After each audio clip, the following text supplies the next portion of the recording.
You're listening to Proudly Set, the LGBTQ plus community podcast where members of the community and their allies come together to share their experiences, tell their stories. I'm your host, John Hyland, and let's get into the next episode. Get your giggles out the way. I hit record and we start the giggles. I love that. Just forget that is over there. I'm gonna blush. Why am I blushing? Oh, that's fine. It makes the colour look a lot better on the You ever seen me blush? I don't blush. I am with the fabulous... Are we saying? No. You're on my phone, Jeneen. Yeah, I know, because that's my surname, but I don't use my surname on socials. So it's just Jeneen. Do you know why I don't use my surname on socials? I'll cut this bit out, by the way. You don't have to. But I've said your name. Well, you can bleep it and you can put a dog bark over it. Okay. The reason that we don't use our surname on socials, which is a good thing for everybody, is because 2018, do you remember we did that news article with the News of the World? Yes. And it went global, like all over the world. And you got a lot of shit. And we got a lot of shit that had our surname. Uh-huh. So since then, I only use my self-given middle name, Lilith, and Luna only uses her middle name, Florence. So we don't use our surname anywhere other than for like formal bank, passport, and it's just a way of keeping safe online. Okay. Well, we'll start again. I'm here with the fabulous Jeneen Lilith. Hello. And we're in our home, and I love when I come to someone's home and we set ourselves up in the coziest of scenarios. Like, how quaint and beautiful is this setup? I love it. And that's because you're an artsy mofo. I am. All the colours, please. Yes, please, and thank you. So obviously we've just touched upon straight away there because of why we don't use your surname if you hear the dog barks. So I think that's bizarre. Not bizarre. It's an interesting point to make straight away. So I think for many people in Liverpool, will be aware of Jeneen because of Luna. Yeah. So Luna is a fabulous, energetic pain in the arse. Yes. I'm glad that you answered that. Yeah, it was true. And I've known her since she was about 4. You can say that. Yeah. I've known her since she was about that big. So I feel like I can. 10 years. That's mad. That is. Oh, it's literally 10 years. It's 10 years. Yeah. She's a trans teenager. Yeah. And you have raised her to be willful. Challenging. We've just had dinner and it was just the funniest little 20 minutes of the night, to be honest. It's like watching tennis, isn't it? Me and Luna are opposite each other, like, and you're just like.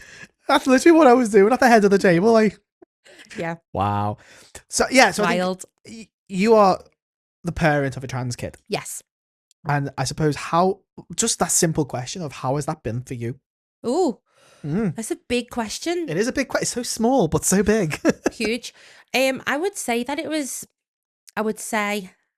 it's been in phases. Yeah. So obviously at the very, very beginning, scary, petrifying, kind of very like almost paralyzing some parts of it. When you're at the beginning and you don't know anything. And I didn't know anybody in the trans community. Had lots of queer friends, but nobody specifically who was trans or gender diverse.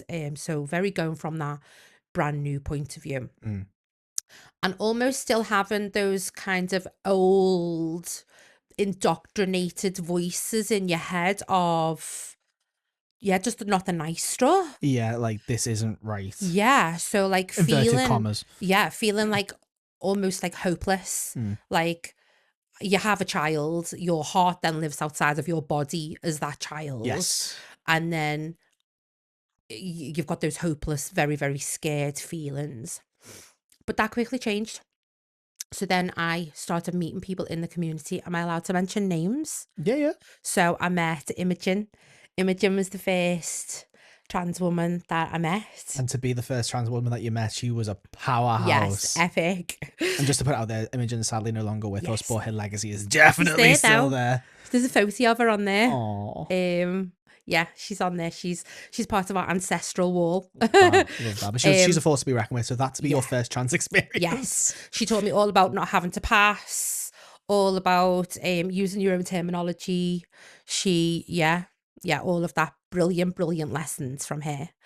And then I met Sophie and Jess, who they just gave me like, just by them, their lives, they just Yeah. gave me hope.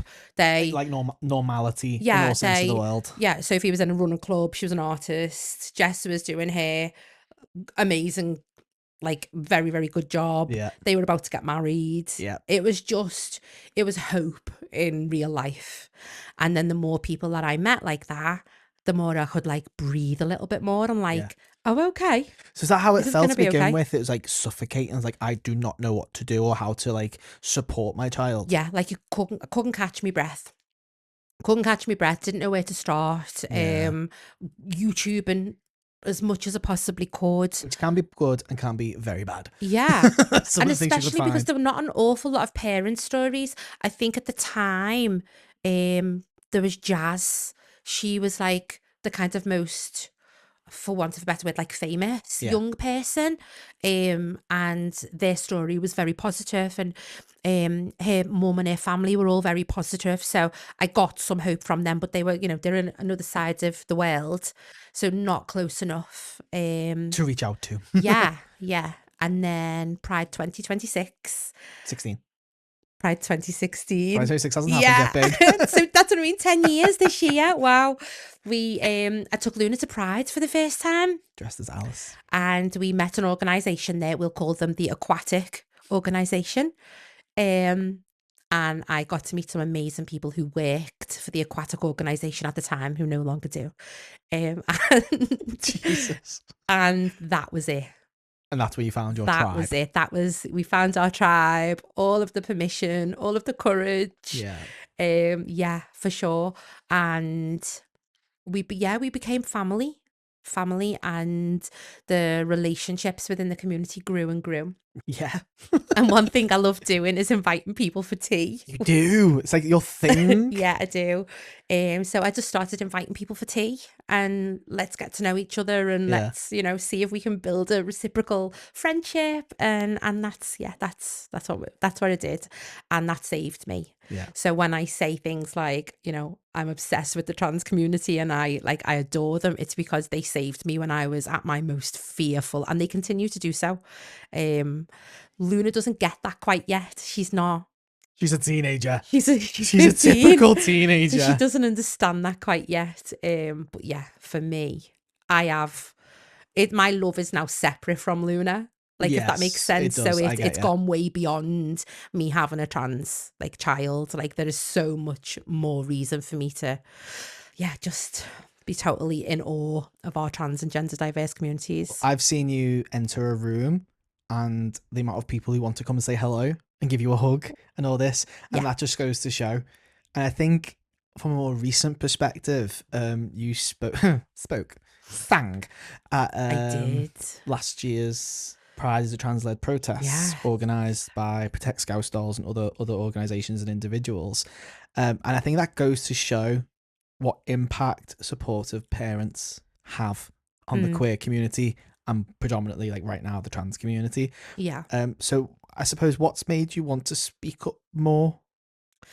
I've always kind of spoke some stuff. So when we have T-Dov and T-Door, I've kind of throughout the years got up and gave thanks and Yeah. gratitude and stuff for our communities.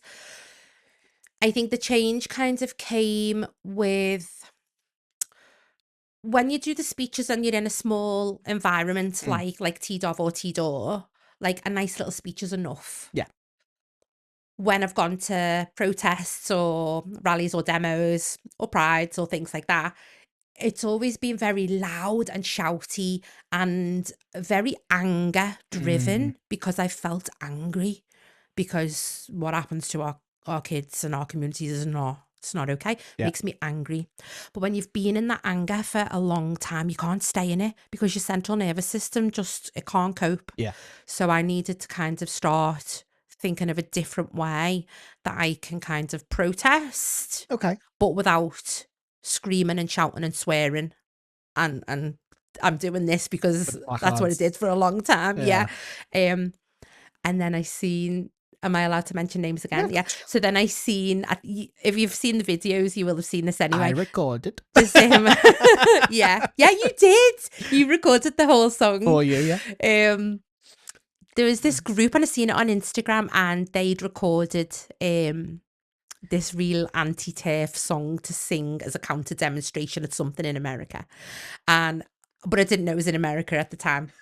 And I messaged them and I was like, wow, that looks amazing. Would you ever come to Liverpool? And they were like, it's a little bit far. We're in like Pennsylvania. And I was like, oh, okay. And they were like, yeah, but we do have Chapters. chapters all over the US. Wow. You know, you can always start your own. And I was like, ooh, I don't know if I've quite got capacity for that. That'd be typical you though, isn't it? Like, do you want to start your own? Yeah, let's start, son. Raging grannies in Liverpool. Amazing. But they were like, so we've got, this is the website. They sent me the link for the website. They said the songs on there, like adapt them to suit what you want them to do. Right, okay. So I got a song down. You basically wrote a song. I wrote That's incredible. Changed the lyrics out, practiced it. How long did that take you to do? Not long. I wrote a rap the other day for my interfaith course. Fair enough. I'm not showing you that though. Yeah. Because it was yeah, brilliant. that's how it came. Yeah, and Connie, who organised that protest, who organised last June's protest, sent it to Connie. Connie was like, "Yes, amazing. Okay, we can go with." And that. she just read it. Yeah. You didn't give her like a little version of it to like sing. No, on. I think I might have done a little bit so I could like tell her the tune in the messages, because also we wanted to make sure that the you could sing along. Pierce who was doing, yes, of course, the sign language. The sign language. Like that event was organised like amazingly in terms of accessibility, and like it was brilliantly organised. They wanted to make sure that Pierce had copies of as much as what they People could were have before. Yeah. So that's why it got sent over. And then I printed loads out to give to people in the crowd. Yes. And we printed it in different languages. Wow. And I actually made some in Braille, like hand embroidered, just in case. Only you would do that. Can you imagine that? Like I couldn't think of nothing worse than someone going, I really want to sing this. And did anyone take the Braille? No, I've still got it. The fact that you did it says a lot, though. It's nice. Yeah, I don't like people being left out. That gives me the ick. But what I loved about that day is like you talk about anger and how you wanted to put it in a different way, but you did do a little speech at the start before you got into it. And I think as much as like you don't want to be angry, you are.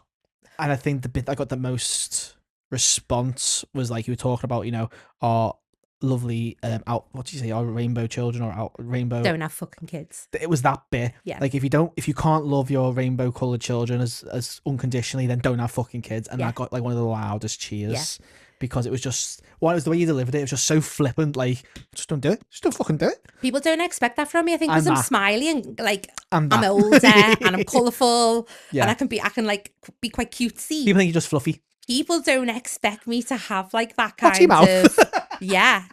And I've learned to harness kind of when you use your swear words. It's something I've tried to teach Luna, but it's not. Oh, you need to teach me. There yet. You need to teach me. But you can really like harness the energy of a good swear word, and if you get it right, you get it right, and that worked. It worked on that, yeah. It worked, and then it got to the point where like people loved that element of the song, because I think there was a lot of talk towards the end about that particular protest being it was so good, it was so needed, it was in light of the Supreme Court stuff, and it was very angry, and there was some commentary around like, can we try and think about trans joy as well as trans sorrow, if that's the way to phrase it.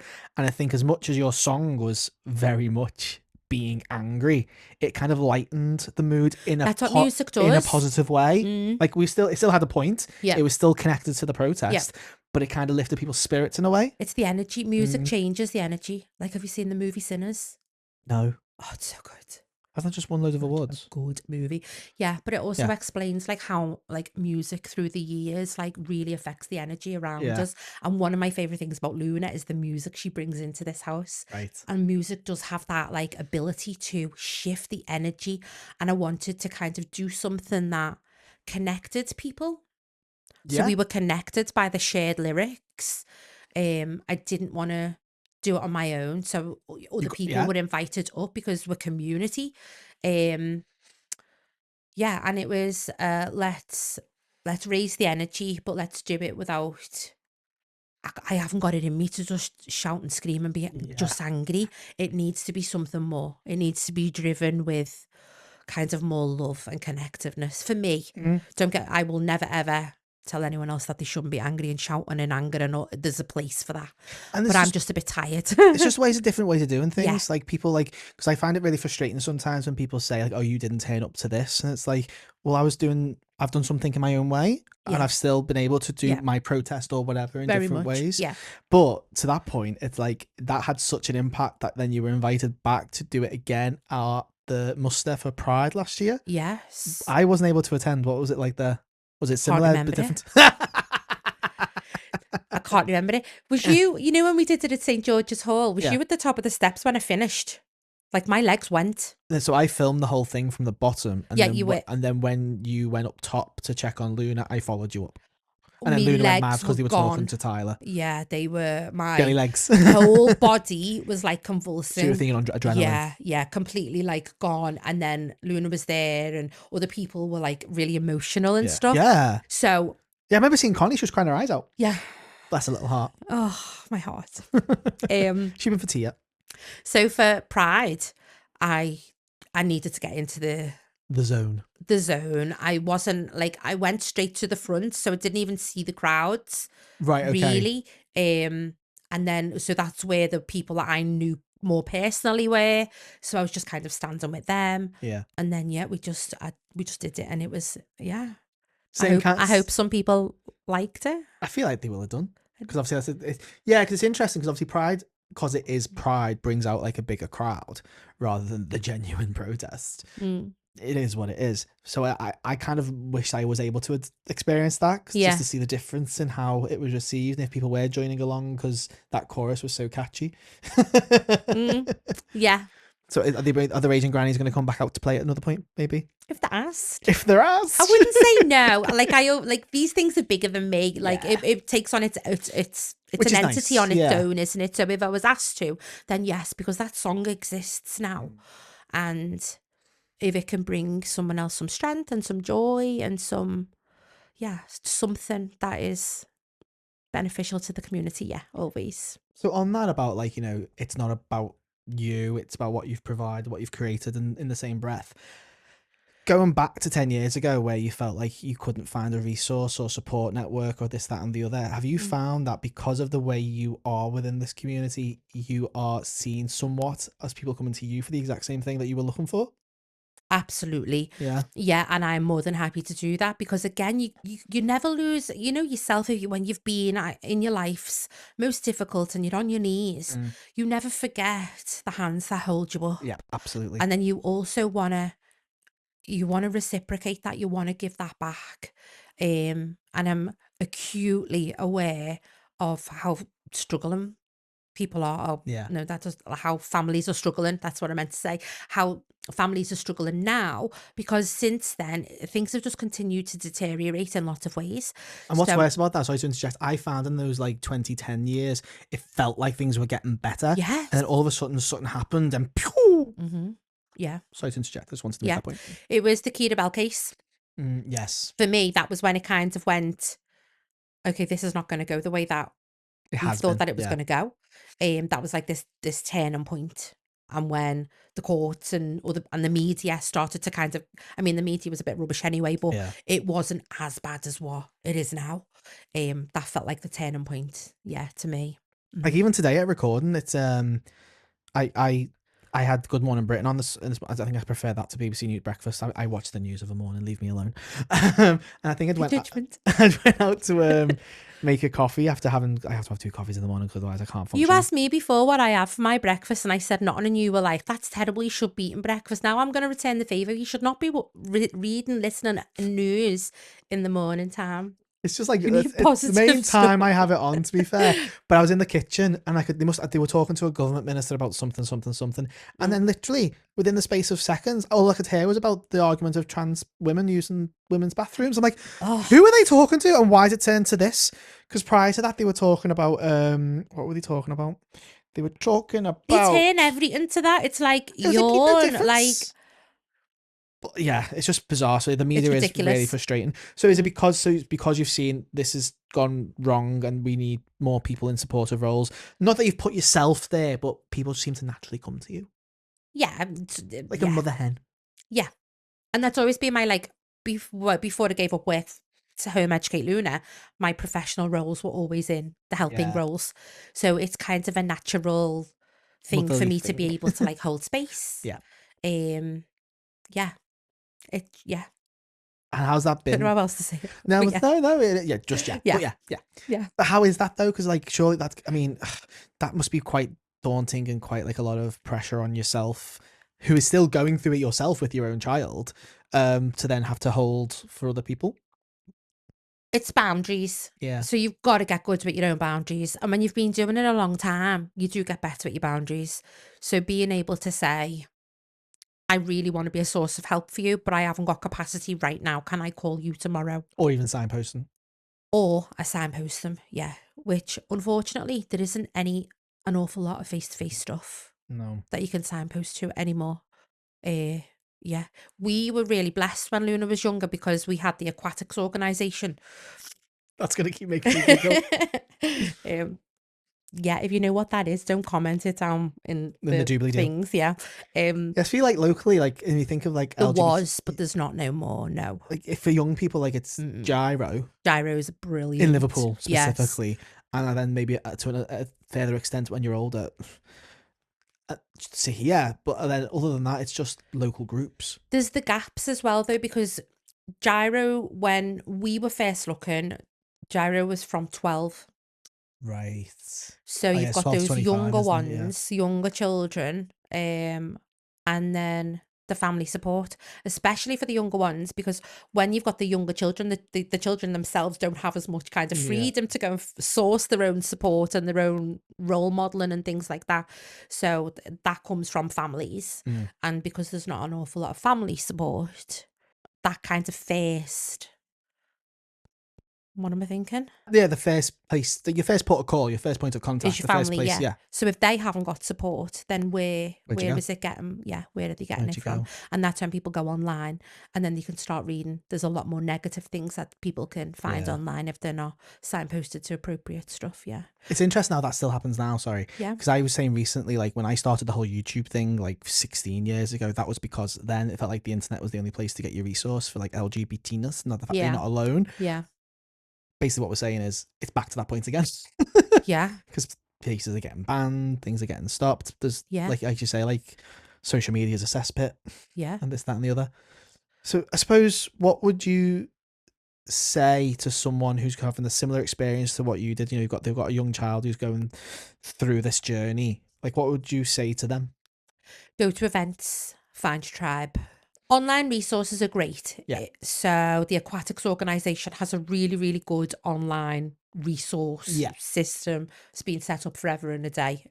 I do signpost people to the online stuff, but you can go on social media and you can be following your local, your regional, your wider organisations who do events. So if it was in Liverpool, the TDOV and the TDOR events, they're twice a year. There's 2 events there that you can go to, Yeah. and you can try and meet people. There's other organisations like Safe Space Merseyside. They've got a whole Yeah. word finding, John. So I was Help going to me, say word catalogue, find. but it's not a Catalogue, catalogue. But it's like, a whole list of places that have said they are safe for trans people to go to. Yeah, in yeah. Liverpool. Have a little look on there, see what's going on there, but definitely find your tribe. Do you remember what, like years ago with Instagram, you used to be able to follow a hashtag and then you could So find. you could just follow like a Yeah, specific yeah. transgender or trans youth or trans whatever. Yeah. No, you So can't do that. I used to put in some of my old posts like transparent or And that's how some people found you. yes. But now that doesn't really work the same. So it is a little bit harder to find your tribe, but your tribe will save you. Tribe will save you. So on that, conscious of time, because we could talk forever because we've known each other for 10 years. Has that how do I phrase this without sounding problematic? Problematic. I was Just gonna go say- for it, and then if it is problematic, we can discuss why it's problematic and how you can do better. I was going to say, how is your exposure to the LGBTQ plus community? I don't think exposure is the correct word I want to use. How is your being welcomed by the LGBT community in support of Luna kind of then change your viewpoint on the world, if it has at all, if it's maybe had any impact? But do you know what I mean? Do you mean how did it make me queer? I mean, I didn't say that, but you did. Okay, so before Luna was Luna, I worked with a really diverse group of people Yeah. when I was a nurse, and we had the best team ever. And Keep going. the people who I worked with, their partners were involved in running Pride. So Right. there was already a real group of gorgeous lesbians that were going to save the day. Is that Lucy? Yes. Yeah. Yeah, I didn't know whether to mention her name or not. Oh no, Lucy is dad bomb. Yeah, she is. And Beth, her Yes. partner, is hot. But there was a whole group of us in work. And I was known as the token heterosexual. I love that. Because I was the only one. And then Luna became Luna. And they were incredible. They were amazing. Especially because it was validating, because we worked in health service, and a lot of the time what you'll hear, or what I hear as a parent, is you must be mentally ill. You must have like Munchausen's. You must, all of the kinds of boring like insults that I get. I worked with loads of psychologists. We were all clinicians. We kind of get the human development a little bit more than people on Facebook who haven't studied it past GCSE. Anyway. Or Wikipedia. Yeah. So having that validation from my colleagues at the time, that was also really important and really helpful.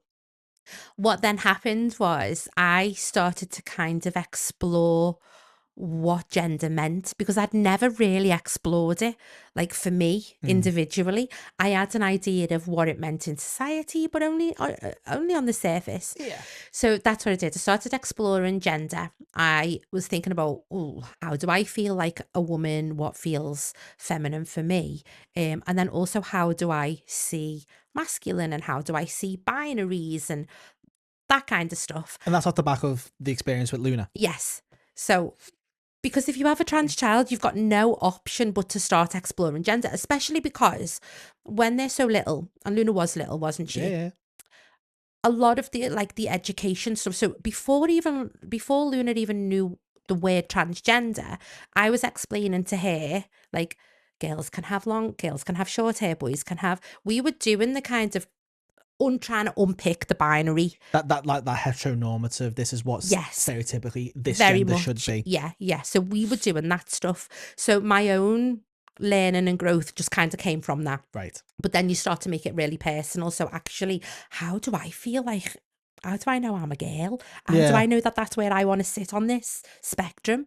And then also, like, what do I feel like is like man, boy, male? Like, what do I feel? And how do I feel about the in-between part of the spectrum? Because that's bigger than the binary bit. And what I quickly learned was that I had loads of daddy issues and that all of my heterosexual relationships had been based on these maladaptive, like, ways of being, because I was indoctrinated into heterosexuality. Interesting. And once I healed some daddy stuff, I was then like, actually, I'm not really attracted to a lot of men in that way. Yeah. What I wanted from that, I can now give myself. And actually, I kind of fancy her and I kind of fancy them. And so now, Interesting. that's how Luna made me queer. I love that. Was really interesting though, and it goes back to this whole thing of people thinking like it's one or the other, and it's like, well, how have you gone through 30 years of your life and not realized this? And it's because your brain wasn't like allowed to think that way. No, it wasn't. And I did when I was younger. So I was in the Navy when I was younger. I think you know that. I think I did, but it's still like, what, really? Yeah. I think I did know that. Yeah. So I'd like those early, like, stopping every urge to go in the Navy. Sorry. Those late teens, early 20s, when like at my wildest. Yeah. I did have liaisons with lots of different types of humans and bodies and things like that. But I was never ever in a relationship with anyone other than cis het male. You had your experimental stage because that supposedly everyone has. I didn't know I could. Yeah. I just didn't know I could. You know that saying, like, you can't become what you don't see. Yes. Like Seeing is believing. I didn't really know I could. Yeah, and then. Yeah. And that'll have also been full blown like Section 28 time as well. So like it wasn't being talked about. No, definitely not. And I went to a Catholic school. Oh, even worse. So did I. Even worse. Definitely not. So that's really interesting though, that it's like because you were learning it for Luna. You were learning it yourself, and it actually Yeah. opened your eyes and mind Yeah. to actually, Mm, this is me as well. yeah. Yeah, because you start shedding, don't you? Like the layers of, I keep calling it indoctrination, but that's Yeah. almost what it is, especially for like a white girl from North, like Liverpool, because I grew up in the North of Liverpool. Like the indoctrination of lots of different things needs to be worked through and shed before you can come back to who you really are. And that's what the trans community gave me permission. I like that. Permission. Permission. Well, it's interesting, like, Mm. because I imagine there'll be some people who hear this and go, indoctrination, that's just being normal. And it's like, well, no, because we've had, like, since the Victorian times, that's why there are certain gender stereotypes, is because there's been this patriarchal view of, like, you do that, you do that, you do that. Whereas if people like to just be, then we would see a Yeah. lot more not flexibility. You know what I mean? Yeah. Yeah, it is though. Yeah. Yeah. within the spectrum. Yeah. And the spectrum would be more blatantly obvious. Yeah. So I suppose, again, going back to that, like, what would you say? Because I don't want you to feel like you're giving out wise words of wisdom every time I seem to ask a question. Okay. But it is that. So it's like, so some people who feel like they are questioning themselves and really don't know what to do, would your thing be like, just explore it? Do you mean like your sexuality or your gender? Both. Because I think when it comes to queerness, I find that, like, the community, it is that staying away from not staying away, it's that I go by he they pronouns, but I predominantly do present as masculine because that's just kind of the way I am. But I Yeah. don't like the gender stereotypes. Yeah. I'm kind of like against them because they are very much, indoctrination is a good word. Some might see it as a bit scientific, but it's instilled in us as a Yes. society that you have to be a certain way. Yeah. When it's like, well, I reject that, so fuck it. Yeah. That's where my brain is, and I will, like, play about with things that are classed as feminine ever so often. Yeah. But I won't push it, if that makes sense. Like, I will say publicly, like, I go by he they pronouns, but call me what you want, because obviously lots of gay men call each other she. It's just Yeah. a natural gay thing to do. So in that same breath, like, if you come across, or if you're aware of people who are like, I just feel a bit different, or I don't really know what that is, it's just explore it. I think that's what queer culture is, isn't it? Like, I could be wrong here, but I don't see queer culture being necessarily all about your It sexuality isn't, of course it and the isn't. labels that come with that. For me, it's a culture of stepping away from what you've been told is acceptable. It's stepping outside of those boxes and being a bright, sparkly star when you're expected to stay within confines of Yes. normality. For me, that is what queer culture is. But there's so many layers that you need to shed in order to be able to do that. It's not just the indoctrination of your sexuality. It can be, and I know this is for all genders, but the expectations around beauty standards and attractiveness and all of that kind of Yeah. work as well. There's the decolonization stuff. Like, there's so many layers that we need to be able to shed before We can truly see ourselves. you can truly see yourself of who you want to be. And I don't think even then it's static. Yeah. I think it's always going to be Fluid. fluid and yeah. Which I think is the way things should be. Yeah. Like, why do we need to put ourselves in these boxes? Mm-hmm. Like, why do we need to do that? It's mad. Nah, fuck boxes. Yeah. I'd rather Don't a like barrel boxes. that overflows. Unless it's full of like pretty shoes and like nice headbands and Disney ears or something, I'll accept a box then, but it's the only time. So I'm conscious of time, if you can believe it. We've been speaking for over half an hour already. No, we haven't. Yes, we have 33 minutes. Really? Yeah. There's so many things you haven't talked about. I know, but this is the thing about my half an hour podcast. People are like, it needs to be longer. I'm like, yeah, but then it might get a bit too long and then people won't listen to it. I know. People might be bored. If you're bored, then if you're not bored. I mean, if they're bored, they probably won't be listening to this bit, so. Oh, yeah. Never thought about that. They've switched off well before now, baby, if they were bored. Ta-ra, Jeneen. Oh, God, this Ta-ra, is all. Jeneen. Ta-ra, Jeneen. Oh, that's tickled me. So I suppose that as a lasting thing, like you kind of mentioned it before, review to, I don't know what this has become. This is a new thing. I've been asking people like, what would your wise words be? I don't know why this has become my last end thing. I don't know what it is. To both someone in your position as a parent and someone who might be a young person going through a similar journey to Luna, what would you kind of say to them? So to a parent, Let kids be fucking kids. you're going to be okay. Yeah. You're going to be okay. And that's, I think, is really important, because I think some people, and this is nothing against the child in the situation, but I feel like people sometimes don't understand that the impact that the parent is going through as well. So the fact that you're saying it'll be okay is You're gonna be quite okay. important. Yeah, because a lot of the time, I've had conversations about people about feeling like I don't completely have cis privilege completely, Right. because which is weird to say because I am a cis woman, and I am not trans and I'm not really gender diverse. But when you've got a child and you're the shield, Yeah. you absorb all of the things. So, like, I'll get called a paedophile, I'll get called a child abuser. Am I allowed to say that on here? Yeah. Those words? Yeah, I'll get called. I've got Munchausen's by proxy. There are polls on whether I should be hung. The back of the media stuff you did. Yeah, like it goes far. So Yeah. you've like, and then as soon as you like put, especially because I'm quite visible, as soon as you put like a comment supporting someone, you will get it because you're the shield. So up until probably now, Luna's 15 now, and as she gets older, like I can't shield her as Yeah. much no more. But up until that point, everywhere we walk in life, I walk with those eyes of, are we safe? Yeah. Is my child safe here? Is she going to be accepted here? So And I'm dictate your almost life. going in with, I haven't got trans eyes, but I almost have. So for a cis Yeah, I woman, see what you mean.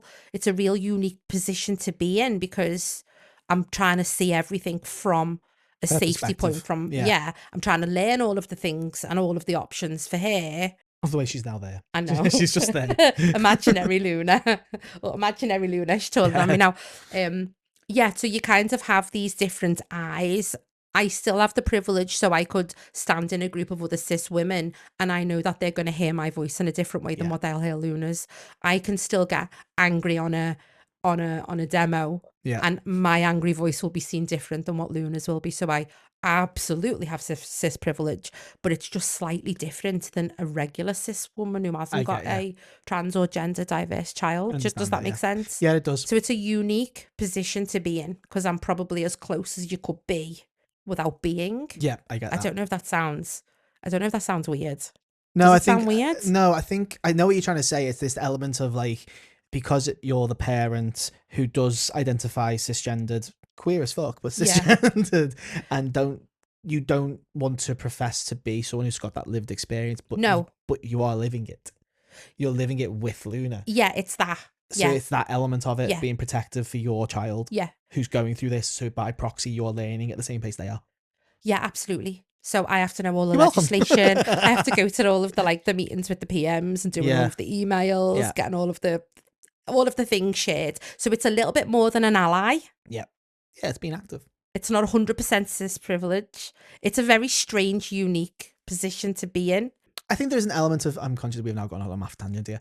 Yes, we have. Good one though, because you wanted this to be longer than half an hour. It is privilege, but it's utilising that privilege. Yeah, it is. Because you are in a position to go into certain rooms. Yes. Yeah, it's knowing where to use that. Like, I can, if I chose to, I could go into any spaces that. Yeah. Most. Yeah, because there'll be some you choose that don't want to go anywhere in that space. No. But I would never, like, I won't go to certain countries, even if Luna was with me or not. Absolutely not. No, if my kid can't go, my heart outside my body can't go, then I'm not going. Exactly. No. And that's right. That's correct. I think that's what allies should do. Yeah, I agree. Was that expecting too much? Was you expecting too much? Oh no, is it expecting too much? The allies should be allies. Yeah. But this is the argument at the minute, isn't Don't it? know. There's like a silent allyship. It's like, there's a phrase for it and it's going to rhyme me up now because it's used quite a lot on socials at the minute. Like, sometimes at this stage, we need to be doing more than just liking a post, sharing a post. Which I appreciate. I know you said in the past about like, but that's how you can do certain things based on your account. Sometimes that's all that people have got capacity to do. I get that. I have been in those places before where all I can do is go share and that's it. And like, when you've got nothing left, that's all you can do. And then when you can, you do a little bit more. Yeah. And we never really know what someone else's capacity is. It's like when we were doing all of the demos, especially initially There was around loads. yeah, After and the Supreme Court, there was yeah, and we were loads. going, and other demos for, you know, other things as Yes. well, Palestine, and the stuff with send kids in schools. You know, we live in a city that does lots of demos for Yeah. lots of different causes, and you want to be there and you want to do them You all, physically can't. but you physically can't. So yeah, I get it. I get it why lots of people can't. People are running at capacity. Yeah. But then we still need people. It's So what do we do? It's I suppose it's finding other ways. We are so off on a tangent I now. love it though. Like, you know, we're now on 40 minutes. It's an interesting conversation, and it's one that we should continue to have, I think, not just me and you, just in general. Yeah, about what real allyship like looks like or means, or Yeah, or how it's not perceived, how it's acted on, how it's implemented. Can I say something then? No. So that people know this. I really want people to know this. Allyship has grown. Yes, it has. And I know that based on, like, we've done the media stuff before. We did some a few years ago, and they say don't read the comments, but I do read the comments. And There is a lot of defense. oh my, it was horrendous, awful after awful after awful after awful. The same video was re-released, not Christmas just gone, the Christmas before, and the comments on that were completely different. Yeah. Not that the nasty stuff was different, but then the amount of people who come out and people who don't know me, people who don't know Luna, strangers on the internet who just want to come out and go, that's not true. Yeah. Like, why are you saying that about, you haven't even read the article, or you haven't even watched what you do, and like she's not 5 no more, you know, and she's really happy now, and people coming out and going against the nasty stuff, that has increased so much more. And that tells me that generally people on the ground are becoming more aware, they're more accepting, they're seeing how wrong it is, and that's really hopeful. So yeah, that's a good thing to know. Just to kind of end it a little bit, I think there has been like polling recently where it actually does show the majority of people are in support of trans people. It's just sad that the media and other elements, the really loud voices, seem to be so fucking loud. That's what happens with all things. Like, as soon as anything socially is getting better, the intensity of the small group grows. Happens in all. And money. Money comes from right-wing evangelists in America, and that's what it is. But no, honestly, we could talk forever, as we will, I'm sure, once this stops recording. But I want to say thank you so much for coming and telling... You're welcome. Yours and Luna's story to the extent that we could in the time limit, you know, let's say time limit. That's we went barely over it. anything. Exactly, barely scratched the surface. Thank you for tea. You're welcome.